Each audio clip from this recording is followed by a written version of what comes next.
Olá, sejam bem-vindos ao FMP Law.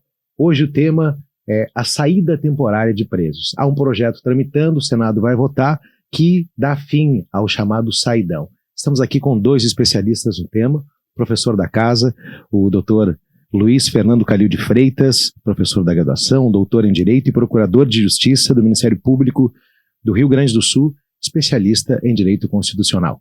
Bem-vindo, doutor. Obrigado. Uma honra, um prazer estar aqui. Estamos também com o doutor Alexander Guterres Tomé, que é o primeiro promotor de justiça de execução criminal de Porto Alegre, especialista em direito urbanístico e mestrando aqui da FMP. Quem vive lá na ponta, né, essa realidade do vai e vem dos presos. Bem-vindo, doutor. Muito obrigado, também é um prazer estar aqui. Muito bem, o tema de hoje está relacionado a um projeto que tramitou na Câmara, agora vai para o Senado, não tem data definida ainda para votação, que dá fim, né, à saída dos presos. É o PL 2253 de 2002. Então, qual é a nossa intenção aqui? É falar da saidinha, né, e colocar também sob a luz do direito constitucional. O doutor Alexander Guterres me parece que é mais adequado para falar e para colocar hoje o que significa a saidinha, o impacto na sociedade, prós e contras na sua opinião. Na verdade, a gente tem uma questão de há muito, né, que é o populismo penal, né? Então, o direito, a lei acaba sendo uma reação a um fato que tem clamor na sociedade. A lei dos crimes hediondos foi assim com a Daniela Pérez, né? E agora essa lei, esse projeto, inclusive, ele está carimbado como projeto do sargento, né, que veio a falecer lá em Minas Gerais, cujo crime foi cometido por alguém que estava no benefício da saída temporária. Se a gente pegar a nossa lei de execução penal, ela é uma lei de vanguarda. Se ela fosse cumprida, nós teríamos no Brasil índices significativos de recuperação do indivíduo, né? Mas o que a gente vê na prática é o abandono dos comandos dessa lei. Hoje a taxa de retorno, não digo nem tecnicamente da reincidência, mas de retorno do indivíduo ao crime é cerca de 80%. E nós temos no Brasil um encarceramento que chega a 800 mil presos. Sim. É o terceiro maior do mundo. Então, algo está errado.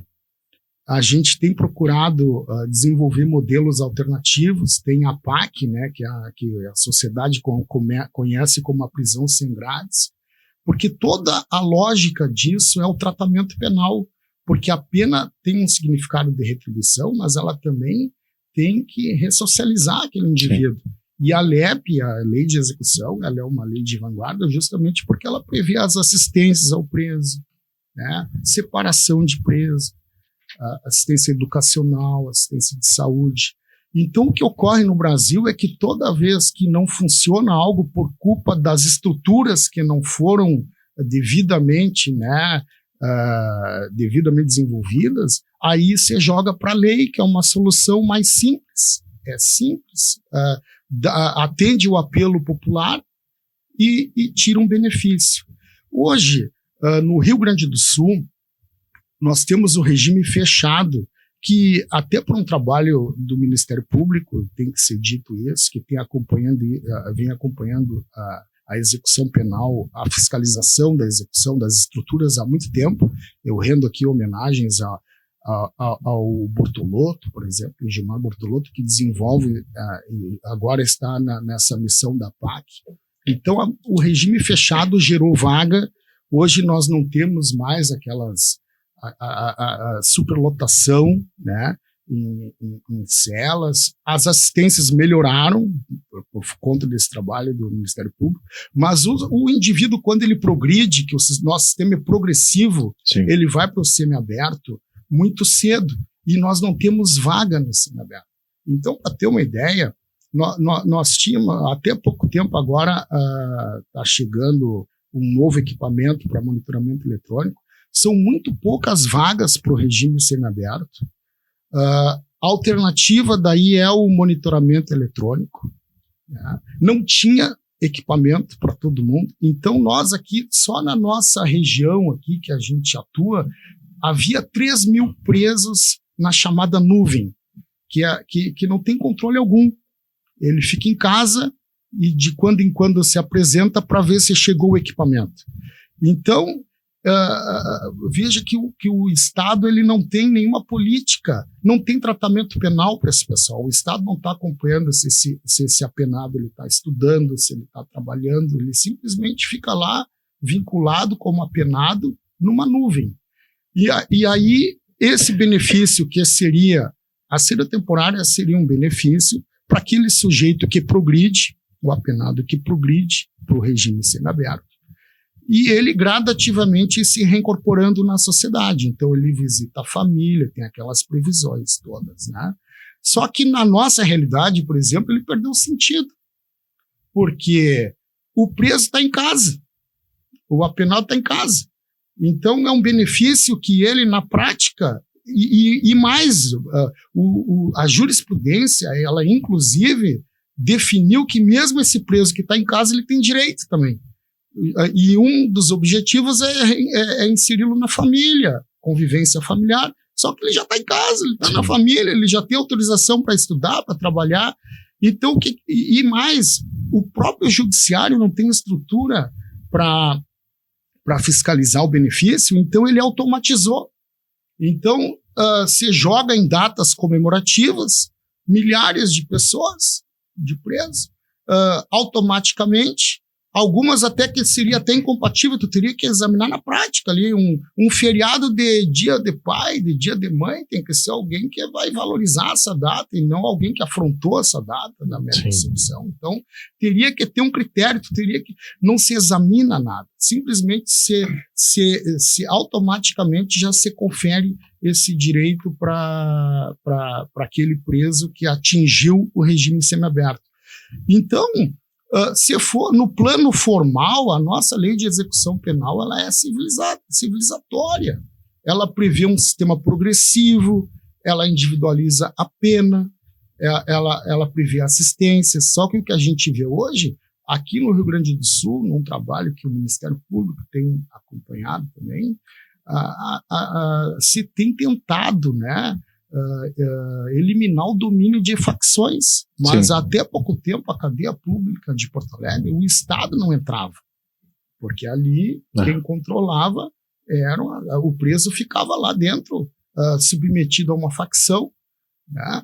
Muitas vezes a família sendo vítima, porque é extorquida, aquele preso gera custo lá e a família tem que alcançar dinheiro e o Estado não entra.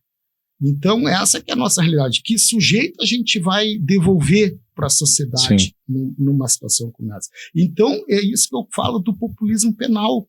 Não adianta a gente trabalhar só naquele clamor, retirar um benefício que num sistema ideal ele seria um benefício correto, porque tu estaria gradativamente devolvendo o sujeito à sociedade. Em tese, ressocializando. Só que o que ocorre hoje é que o preso já está em casa, muitas vezes. Então, o benefício que você perdeu e é simplesmente mais um benefício que não se justifica. E aí acaba por essa linha enviesada, é o que dizem daí que é o excesso de benefício, quem defende o projeto.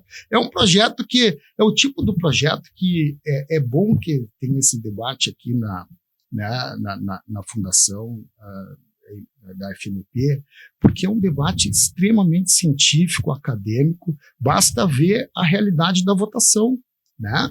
O Congresso aprovou com ampla maioria e o próprio líder do governo liberou para o entendimento de cada parlamentar.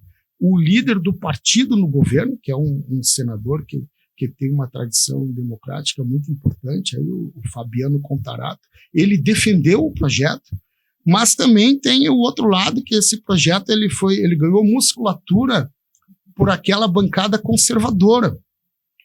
Inclusive, a ideia inicial na Câmara dos Deputados se revogou o artigo 122, né, que prevê esse benefício. Depois ele foi reincorporado, mas os personagens que trabalharam esse projeto, o secretário de Segurança Pública de São Paulo agora, o Derrite, né, que agora está licenciado para ser secretário. Ele, inclusive, tem uma visão lá, ele agora fez uma reformulação na PM Paulista, né?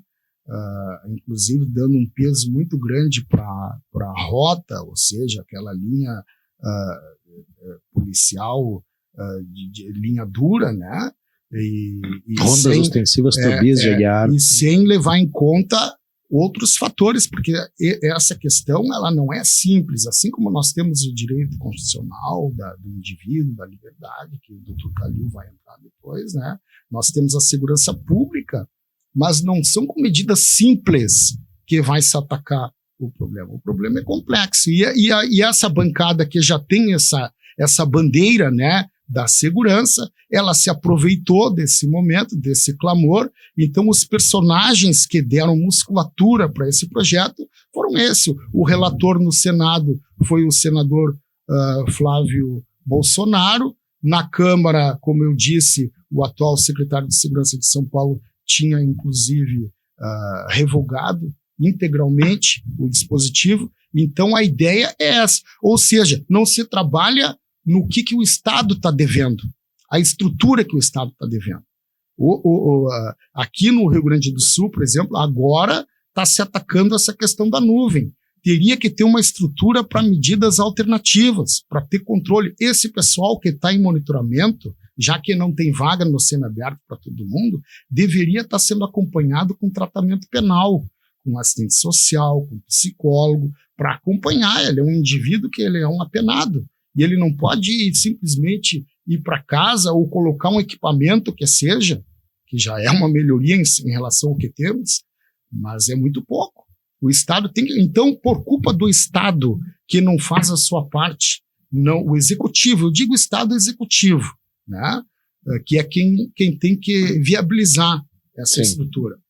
Aí se aposta no caminho simplista, que é atender o clamor e retirar um benefício que ele, teoricamente, serviria para a ressocialização. Em linhas gerais, esse é o panorama. Agora, certamente, com o desenvolvimento do plano constitucional, a gente vai entender melhor, né, como é que comparar o que teria que se ter no modelo ideal constitucional, um Estado democrático de direito, e em comparação com essa linha que eu desenvolvi aqui, que é a prática, né? Está colocada a questão, doutor. Bom, primeiro eu quero agradecer a oportunidade de estar aqui contigo e poder me manifestar sobre esse assunto que é interessantíssimo, né? E também de poder partilhar esse momento com o colega Alexandre Tomé, que é um querido amigo e, conforme ele mesmo disse, já denunciando aí a minha condição de dinossauro. Hoje, exatamente, se completam 20 anos do concurso dele. Eu fui examinador dele, tive essa honra, essa satisfação. E depois, mais recentemente, ele trabalhou comigo sob a minha coordenação na Procuradoria de Recursos. É um prazer muito grande, é uma honra poder partilhar esse espaço aqui com ele. A rigor, sou professor de Direito Constitucional e no Tribunal desde 2002 atuo como procurador de Justiça Civil. Então, eu preciso fazer uma justificativa, digamos assim, né, por que eu estou aqui falando sobre esse assunto. Primeiro, porque a matriz, o Alexandre deixa isso bem claro, e não há como se entender de forma diferente. A matriz é constitucional. Uhum. E segundo, porque eu passei 8 anos, e esse período terminou na metade do ano passado. Eu passei 8 anos coordenando a Procuradoria de Recursos, que é o órgão do Ministério Público Estadual, dos Ministérios Públicos Estaduais, encarregado de acompanhar a jurisprudência do Tribunal de Justiça local e, eventualmente, recorrer dessas decisões do Tribunal de Justiça local para o Supremo Tribunal Federal e para o STJ. Então, a matéria civil e criminal, e lá na Procuradoria de Recursos, eu diria que, no mínimo, 95% da matéria é criminal. E dentro desse espectro, 30% a 40%, acho que não me equivoco se digo isso, é matéria de execução penal. Então, eu trabalhei durante 8 anos com esse assunto. Afinal de contas, na condição do Ministério Público, a gente tem que trabalhar com tudo que se coloca lá. no nosso horizonte, né? Então, o que acontece? Acontece que nós temos um direito fundamental à individualização da pena. Está previsto de forma muito clara na Constituição Federal, inclusive com linhas gerais de quais as penas que são admissíveis no direito brasileiro. E uma questão muito relevante, embora seja até trivial, né, é a questão de que nós não temos prisão perpétua e nós não temos pena de morte no Brasil, salvo aquela exceção, né, da guerra declarada, sim, crimes lá do direito penal militar. Então, nós temos que pensar que a pessoa que está cumprindo uma pena, ela, se não morrer durante o cumprimento da pena, essa pessoa vai retornar ao convívio com a sociedade. Portanto, a ressocialização, embora seja quase que uma expressão utópica, né, ela é uma necessidade. Por quê? A fim de proteger os interesses da própria sociedade. Porque aquele indivíduo que vai passar um tempo ali cumprindo pena, ele tendencialmente, né, a ideia, a pretensão de justiça do direito que está presente em todo o ordenamento jurídico é no sentido de que ele, se não melhorar lá dentro, ele não piore, não fique pior. Sim. Então, é preciso que se adote algumas medidas para que aquele ser humano, que se trata de um ser humano, o pior que tenha sido o crime que cometeu, aquele ser humano, quando voltar ao convívio com a sociedade, não ofereça um risco tão grande. A ressocialização é essa é a visão que eu tenho, é menos um direito do apenado e mais um direito da própria sociedade, onde ele vai ser julgado depois, sim, que ele cumprir a pena. É o nosso interesse, né, que essa pessoa seja ressocializada. Que não volte embrutecido, que né, não professor? Volte embrutecido, exatamente.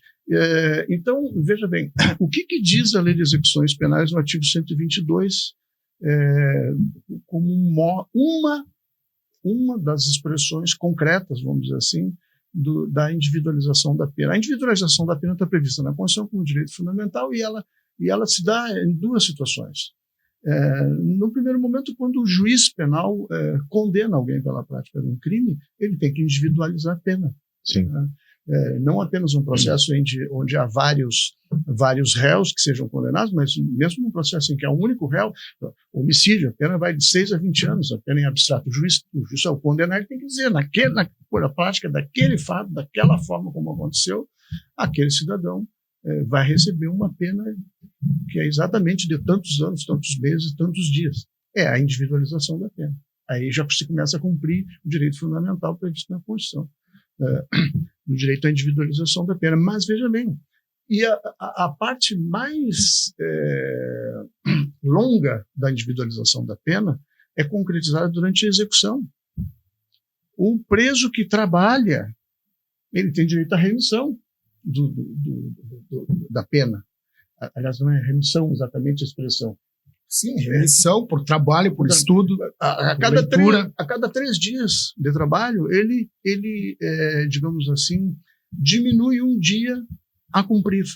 Então, se tu pegar 2 presos que praticaram o mesmo crime, que tenham recebido uma pena exatamente igual na individualização que o juiz fez na sentença, e que entraram no mesmo momento na cela, o carcereiro coloca os 2 na mesma cela, no mesmo exato momento e tranca a chave, um vai trabalhar e o outro não. Então, para aquele que vai trabalhar, a Lei de Execuções Penais prevê um tratamento. E para aquele que não trabalha, tem um outro tratamento. Certo? A Lei de Execuções Penais, no aspecto da saída temporária, que é uma forma de reinserção na sociedade, no artigo 122 prevê 3 situações. Visita à família, que o projeto original destrói, na Câmara foi aprovado assim, suprime, e que no Senado foi mantida a supressão, não tem direito de sair para visita à família. E é um caso terrível que aconteceu no Brasil, que é o caso da von Richthofen, a menina aquela que assassinou os pais, e que em 2018, se não me falha a memória, obteve uma saída temporária no dia das Mães. Virou manchete. Agora, veja bem, pensando em tudo que o doutor Alexander disse na fala que me antecedeu, a questão é a seguinte: a lei tem que ser mudada? Não. É o juiz da execução penal, quando vai examinar aquele pedido, que tem que dizer. Porque o que diz o artigo 122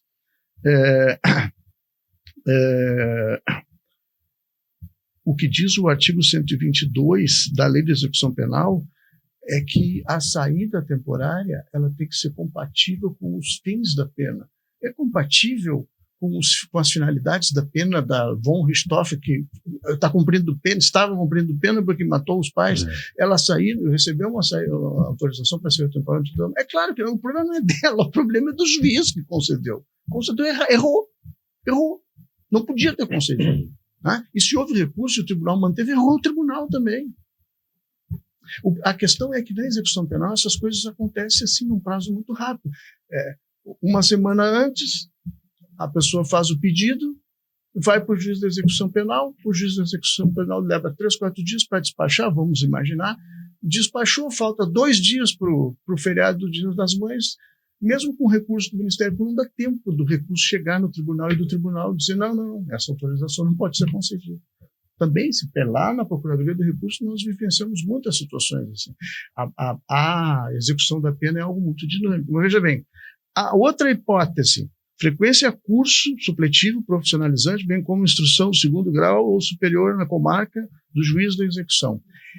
Essa hipótese de saída temporária, ela estava prevista, a sua supressão estava prevista no projeto original, a Câmara votou e suprimiu também. A Câmara ia acabar com a saída temporária. E no Senado foi reintroduzida. E é a única que permanece depois da votação do Senado. E uma terceira hipótese é participação em atividades que concorram para o convívio social. Então, o que ficou depois da votação no Senado? Só é possível sair, na hipótese do inciso 2, para estudar. Nas outras hipóteses, não. E aí nós temos a realidade de quem trabalha na execução penal. Quem é que tem direito à saída temporária? É o preso, é o apenado que está no regime semiaberto. O regime semiaberto não existe. A rigor, e me corrija, né, se eu disser uma bobagem, a rigor o regime semiaberto é o seguinte: o camarada passa o dia fora e volta no final do dia para passar a noite. E se recolhe nos finais de semana. Então, o que muda? Hoje, um apenado no Rio Grande do Sul, que está no regime semiaberto, que não tem vaga, não tem instituições para regime semiaberto, não tem vaga suficiente. Por isso que eu digo, acabou, não existe mais. E a realidade é essa no Brasil. Aquela confusão dos albergues aqui em Porto Alegre, um entra e sai sem controle, né? Qual é a situação dessa pessoa? Ele está no regime semiaberto, ele está em casa. Ele já está em casa. Se ele pedir uma saída temporária e obter na vara de execução penal, o que vai mudar? Ele não vai precisar ir dormir no presídio.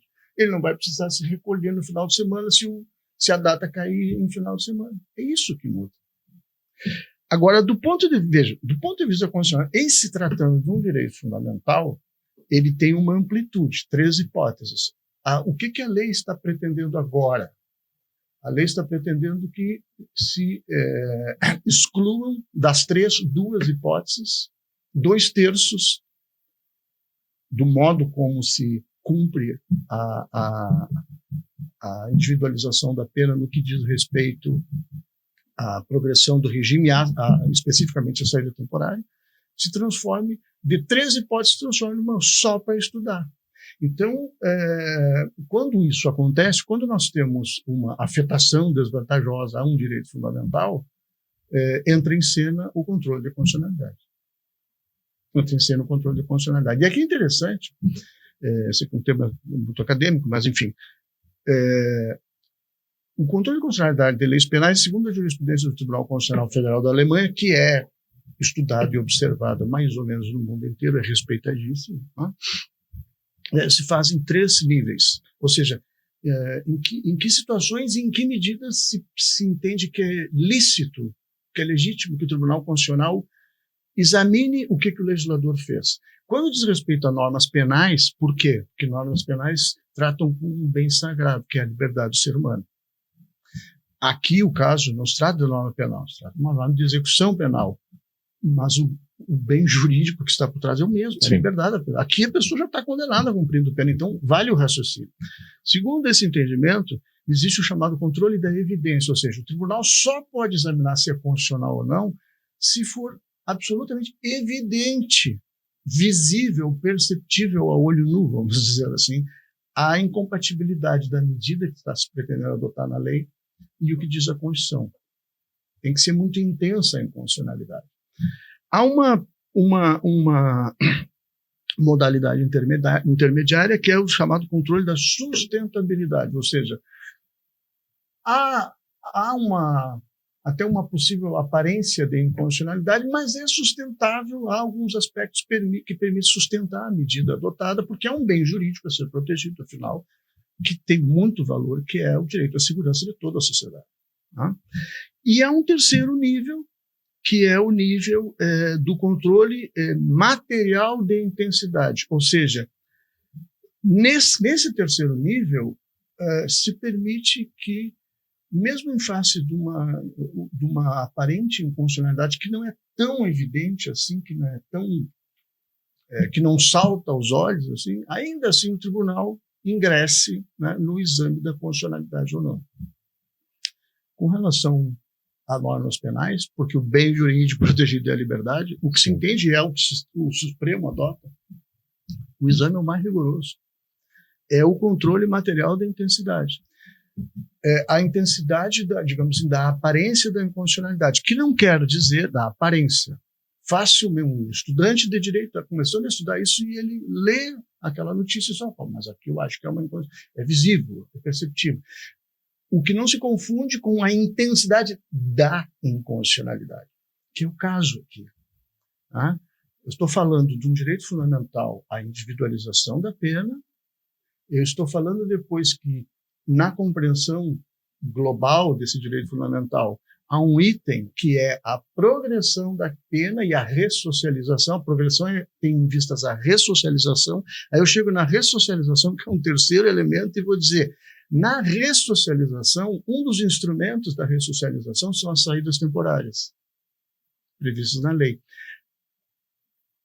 A saída temporária vai ser suprimida conforme agora a votação do Senado? Não, ela vai ser reduzida. De 3 hipóteses que a lei prevê, restará apenas uma, só para estudar. Então, vejam bem, nós poderíamos dizer,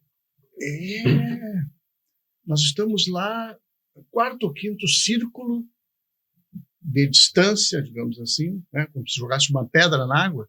Nós não estamos no núcleo duro do direito fundamental. Não vai se acabar com o direito fundamental a individualização da pena, que se conecta com a progressão da pena, que se conecta com a ressocialização e que se conecta com as saídas temporárias. Nós estamos lá. Sim. Mas é o método aconselhável quando nós tratamos da proteção da liberdade. É o controle material da intensidade. Então, em primeiríssimo lugar, assim, do ponto de vista teórico, se justifica, né, da racionalidade teórica, é mais do que justificado o controle da constitucionalidade dessa norma. O que eu estou querendo dizer aqui? Eu estou querendo dizer que é aprovado, e deve ser aprovado, que é um clamor público. Sim. E o doutor Alexandre chega a dizer assim, olha, algumas pessoas veem isso como uma discussão político-ideológica. O senador do PT votou a favor do discurso, defendendo a ideia, e o líder do governo, o líder do PT, liberou a bancada para votar como bem entendesse. Então, não é exatamente esse tratamento ideológico que está recebendo lá no Congresso Nacional. A preocupação é com o clamor público pela segurança pública. Agora, veja bem, nós estamos tratando de diminuir a possibilidade de saída temporária, restringir só as saídas daquelas pessoas que já estão no regime semiaberto, que, na verdade, fosse cumprida a lei de execuções penais, só tinha que voltar para dormir no presídio e passar os fins de semana no presídio. Ninguém vai estudar no final de semana. Pois é. A rigor. Tá? O que acontece? O que pode acontecer nos finais de semana? Essas datas, Dia dos Pais, Dia das Mães, Natal, etc. E tal. Então, isso justifica o controle de constitucionalidade, justifica o que torna legítima a atitude do tribunal. Se alguém propuser, e alguém vai propor uma ação de inconstitucionalidade, o tribunal aceite e se debruce sobre o exame do mérito. Afinal, é constitucional reduzir de 3 para 1 possibilidade a saída interna, porque, como disse, isso se conecta com a individualização da pena. E aí, eu gostaria de encerrar essa primeira manifestação só tratando de dados que eu consegui localizar. Não há estudos sobre isso. Não há. Como é que se faz? Perdão, como é que se faria o controle da constitucionalidade? É preciso a gente fazer uma relação entre o objetivo que se pretende atingir. Qual é o objetivo? O objetivo é evitar as fugas, os não retornos dessas pessoas que saem na saída temporária e não retornam, e a prática de crimes, a reincidência, durante o período em que estão na saída temporária, ou aqueles que não retornam, mesmo depois, não tendo retornado, e voltam para o crime, e voltam a praticar crimes. Os números que se tem no Brasil são muito interessantes. Dados brasileiros do ano passado, só do Natal, que é a grande data, no final do ano, da saída temporária. Sim. Não? É um grande momento. Então, no Brasil, números de 17 das 27 unidades da federação. Não são dados completos. Falta 10 unidades Sim. da federação. Mas veja bem, 95% dos beneficiados com a saída temporária, 95% dos beneficiados retornaram. 5% não retornaram. Foram 52 mil detentos que saíram, 1.397 não retornaram no Brasil inteiro. No Rio Grande do Sul, 5% no Brasil. Isso inclui Rio de Janeiro, inclui São Paulo e Minas Gerais. E Bahia, que são os estados mais populosos. No Rio Grande do Sul, entre 2021 e 2024, 56.694 apenados foram beneficiados. 1.431, 2,5% não retornaram. Esse é um primeiro dado. Aí nós teríamos que avançar, abrir esses dados e verificar tanto no contexto nacional quanto no contexto estadual. Ok, não retornaram. E esses que não retornaram, quantos cometeram crime? Não há esses dados. Pois é. Não existe. O Estado brasileiro não faz esse levantamento. Que eu saiba, tá? Que eu saiba, e eu não lido com essa matéria desde que eu saí da Procuradoria do Recurso, nem do ponto de vista acadêmico, não lido na faculdade. Não existe sequer uma instituição privada, uma ONG, alguma coisa assim, uma universidade que faça o levantamento desses dados. Porque nós precisamos saber, para ver se a medida é proporcional, o que está se pretendendo fazer, nós precisamos saber o seguinte: quantos não voltam? Quantos não voltam? Desses que não voltam, quantos cometem crimes? Qual o percentual dos crimes cometidos por esses que não voltam? Sim. Durante o período e mesmo depois do término do período autorizado? E o impacto disso no número geral dos índices de criminalidade. Esse é um cruzamento interessante. Seria interessante. Seria interessante, porque aí nós teríamos condições de verificar o que é verificável no controle de constitucionalidade com a aplicação do princípio da proporcionalidade. Ou seja, o meio eleito pelo legislador suprimir ou reduzir a abrangência das saídas temporárias a uma hipótese dentre três possíveis hoje, como modo de atingir um determinado objetivo, suprimir ou diminuir o não retorno, que é tratado como fuga, e a prática, a reiteração criminosa dessas pessoas, nós teríamos condições de ver se este meio é um meio apto, que é o primeiro subprincípio da proporcionalidade, esse é um meio idôneo a produzir o fim pretendido. Nós tivemos aqui no Rio Grande do Sul, no governo Ieda Cruzes, eu não me lembro do nome dele, é uma pessoa ilustre, uma figura ilustre, um profissional respeitado da área jurídica, era delegado da Polícia Federal, que foi secretário de Segurança Pública do Estado. E ele, em determinado momento, começou a discutir publicamente, os órgãos, a imprensa discutiu isso publicamente, uma proposta que o governo do Rio Grande do Sul ia encaminhar para a Assembleia Legislativa para proibir o comércio, compra e venda de bebidas alcoólicas em determinados locais, em determinados dias da semana, em determinados horários, a título de reduzir, no estado do Rio Grande do Sul, a ocorrência de delitos de trânsito ocasionados pela ingestão de bebida alcoólica. E esse debate se tornou público, aí tem uma série de problemas constitucionais, inclusive de inconstitucionalidade formal, que não vem ao caso. O projeto nunca foi encaminhado, porque começou um debate público e lá pelas tantas a URGS divulgou um estudo científico, e aí eles fizeram um estudo científico, e as universidades do Brasil têm condições de fazer isso. E esse estudo apontou o seguinte: no Rio Grande do Sul, 0,2% dos delitos de trânsito, dos acidentes de trânsito, são causados por pessoas, naquela época, por pessoas que estavam dirigindo alcoolizadas. Significa o quê? Significa que, se aprovar aquele projeto de lei, tu vai bulir indevidamente, tu vai causar uma afetação desvantajosa do direito ao lazer, das pessoas que querem fazer ingestão de bebida alcoólica. Não vamos fazer considerações morais sobre isso, que não cabe, né? O direito ao trabalho de quem é garçom, por exemplo, de quem trabalha em estabelecimentos comerciais, casas noturnas. Sim. O direito ao trabalho, a liberdade de iniciativa econômica dos fabricantes, dos proprietários desses estabelecimentos. E, ok, é justificável tu mexer com isso? Desde que o resultado que tu venha a obter com isso seja um resultado efetivo, né? Efetivo.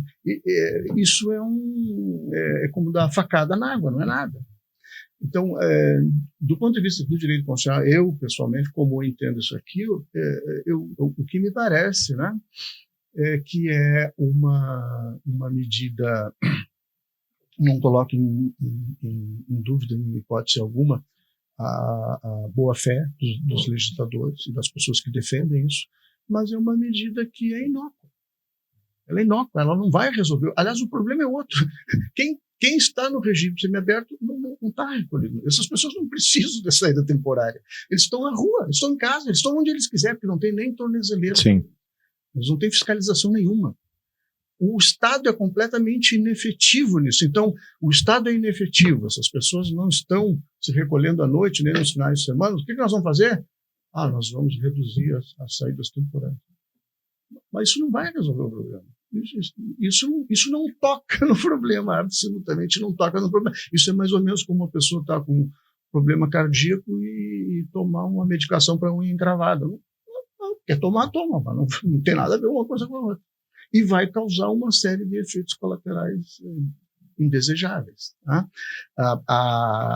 A mim parece evidente que essa medida, se adotada, vai ter a sua constitucionalidade questionada. Se não, em abstrato, no Supremo, é possível que partidos políticos e instituições não queiram fazer isso para não adotar algo muito antipático à opinião pública, que de forma amplamente majoritária, mas eu imagino, desconhecendo dados que eu trouxe aqui, coisas superficiais.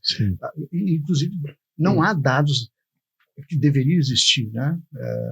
Com estudos sérios e discussões sobre isso.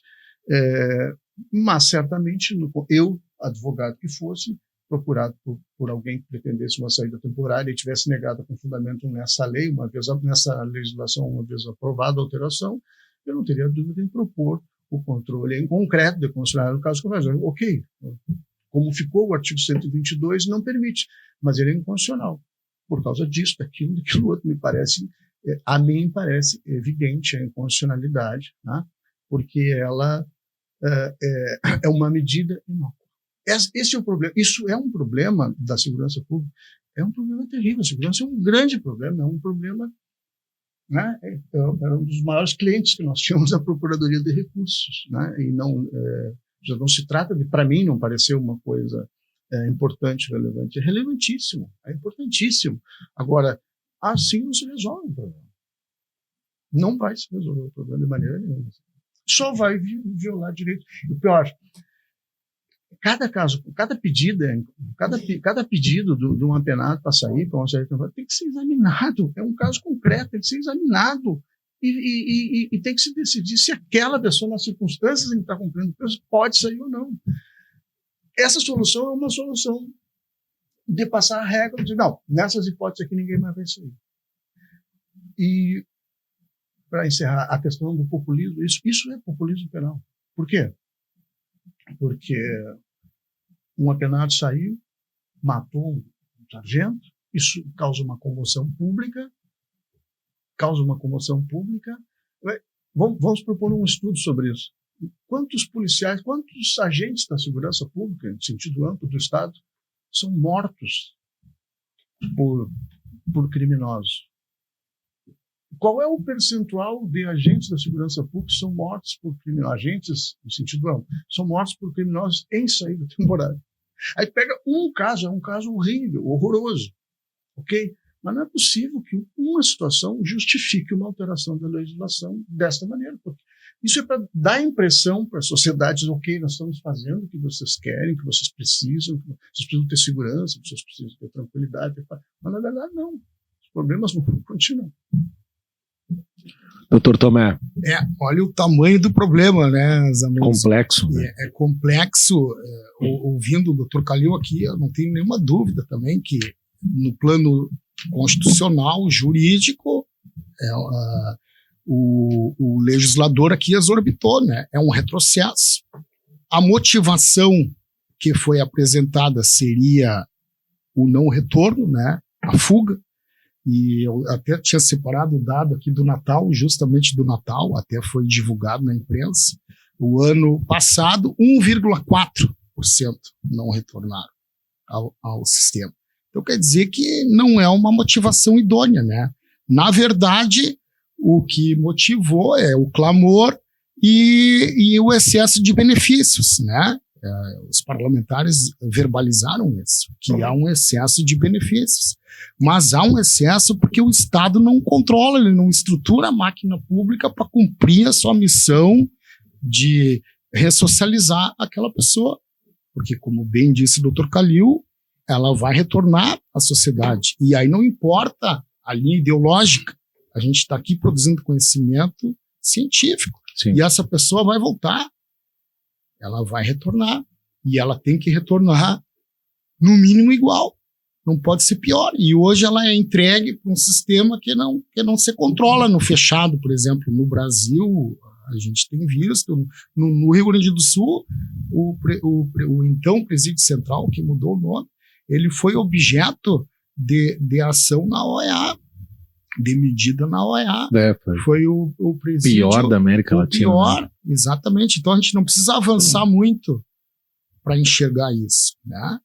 E então é evidente que essa medida é um retrocesso, está dentro desse contexto do populismo, e ela vai, inclusive, aí por isso que eu disse, olha o tamanho do problema, porque se não tiver um controle abstrato, e tem muita nota técnica aí, eu até imagino que pode ser o controle abstrato, porque tem muita entidade que produziu nota técnica com consistência, né?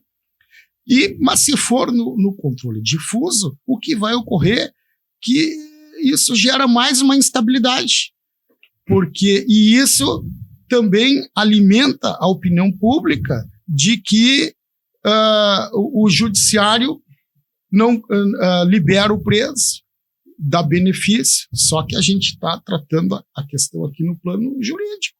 Né?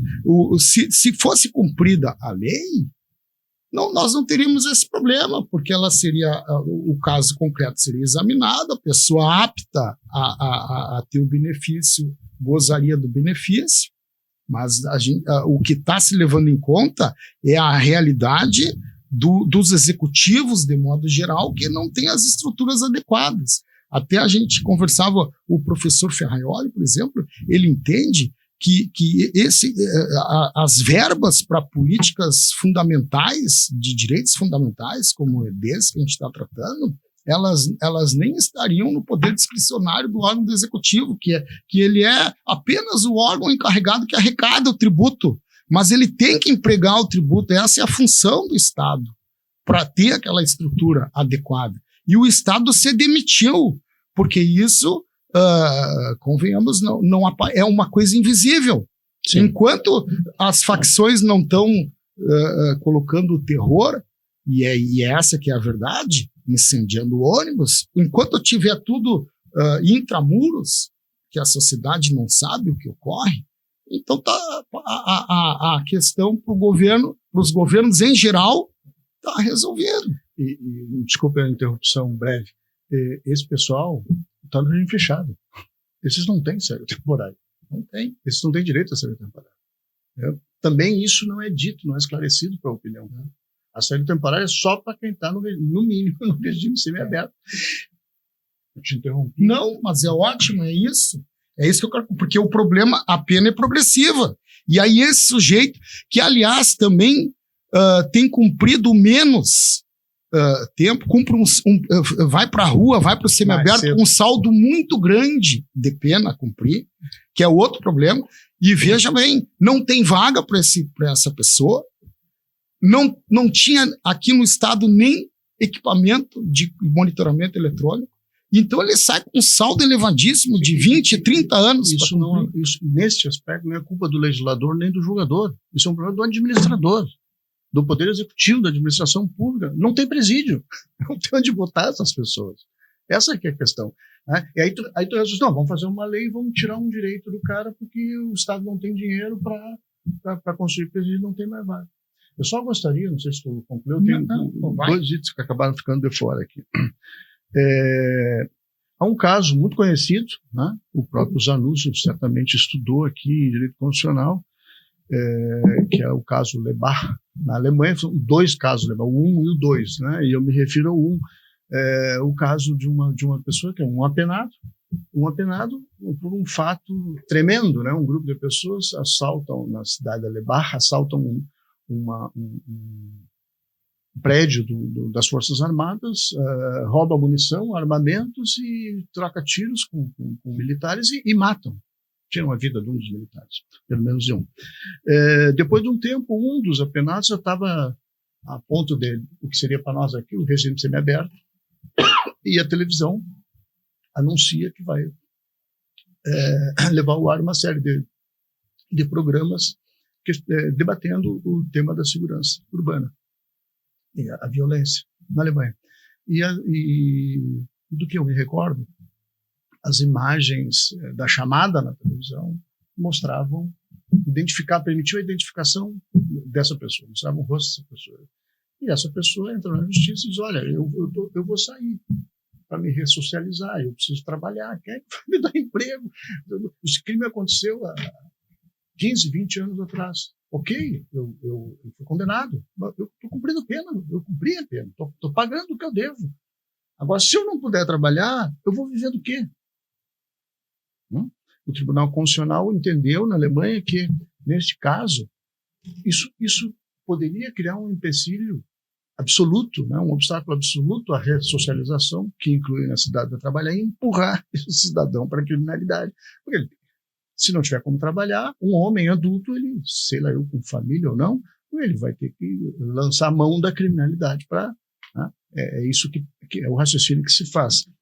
Então, neste caso, veja bem, do direito que é diretamente dele, mas que indiretamente é de toda a sociedade, o que é melhor para a sociedade?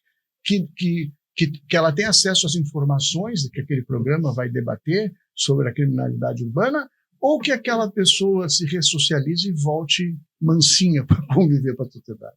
Então, o direito à informação, a liberdade de imprensa, de divulgar, que o direito a informar e o direito à informação dos cidadãos cede a um bem que pareceu maior para o Tribunal Constitucional da Alemanha, que é o direito à ressocialização, porque isso não apenas favorece ele, mas favorece a própria sociedade, onde ele vai ser reinserido.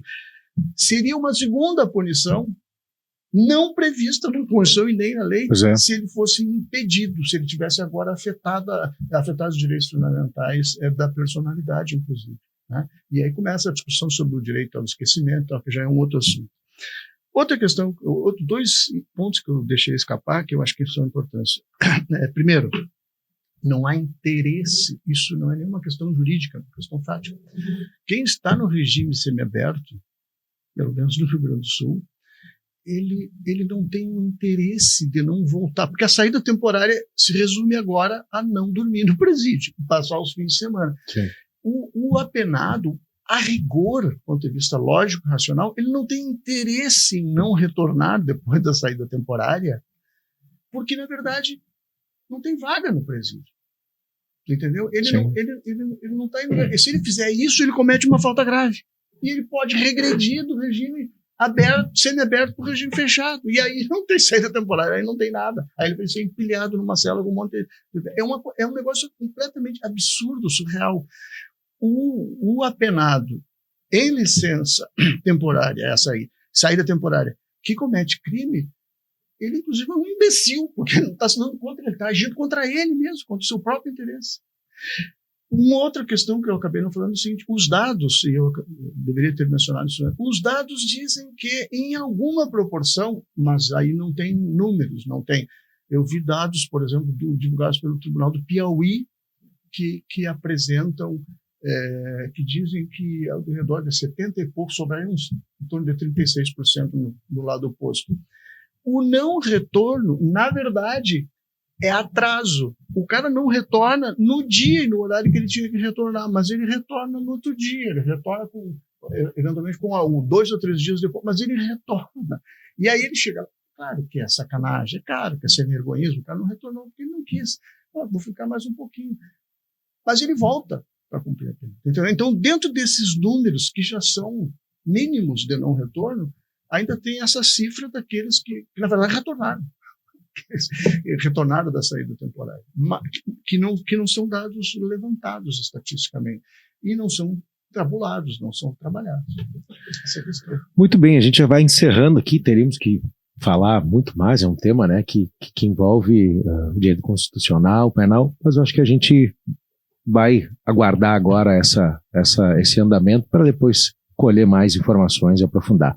Dr. Alexander Tomé, primeiro promotor de Justiça de Execução Criminal e mestrando aqui da FMP. Muito obrigado por ter participado conosco. Eu que agradeço. Foi uma oportunidade bem importante aí para trazer esse tema que envolve um debate científico, né? E a gente procurou desenvolver isso. Doutor Luiz Fernando Calil de Freitas, professor aqui da FMP, procurador de Justiça do Ministério Público do Rio Grande do Sul, muito obrigado por colaborar conosco e fazer, né, esse entrelace de conhecimentos que na prática é o que se coloca. Sou eu quem agradece a oportunidade. Esse é um assunto muito sério, né? Muito relevante, é um problema que assalta a sociedade, eu diria global, né?